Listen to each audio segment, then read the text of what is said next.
opmærksomhed herfra, hvor vi står. Og med den, og ligesom så meget andet musik og ord, så kan det få en livsforandrende betydning. Og det fik den sang for mig. Fordi vi havde siddet og talt hele natten, og så gik det i stå.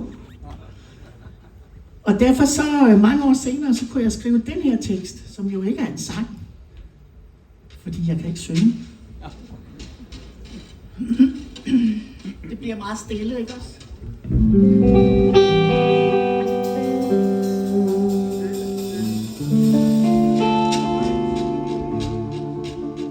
Det er stille.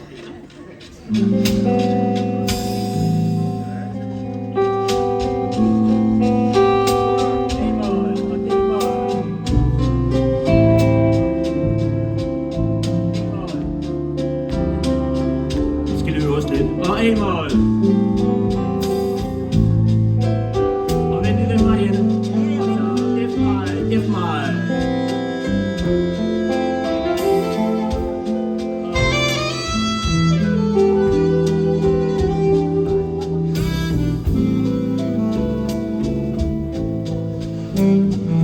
Okay. Jeg havde mødt ham i en brændert. Ja, altså hans, og ikke min. Jeg så ikke balladen komme, fordi jeg synes jo bare, at han var så fin. Så vi blev helt vildt forelskede.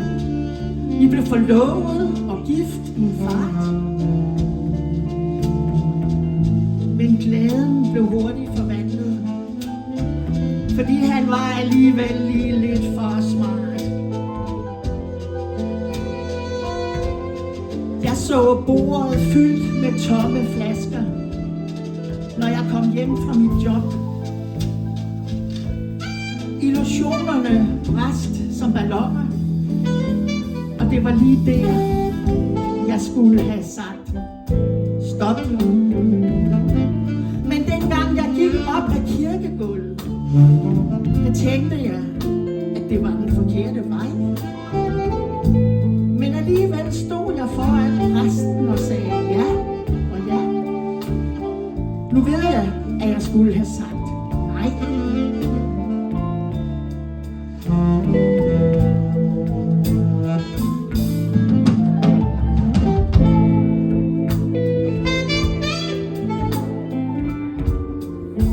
Han var jo min mand, og jeg tilgav ham hurtigt. Første gang han smadrede huset, og anden gang, og alle de andre gange, for staklen var jo bare beruset. Hans barndom havde været elendig. Det er virkelig en undskyldning, der rykker.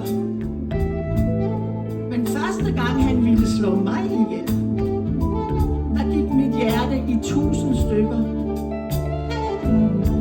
For livet var blevet mere røget end sparet, og jeg får vild i den evige lykkes trafik.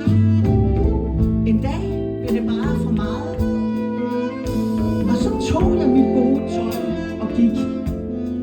Fordi vi havde siddet sammen hele natten, men det var bare gået helt i stå. Og dengang jeg gik op ad kirkegulvet, tænkte jeg, at jeg gik den forkerte vej. Jeg drømte jo bare om et liv i kærlighed. Men nu ved jeg, at jeg skulle have sagt nej. For jeg drømte jo bare om et liv i kærlighed.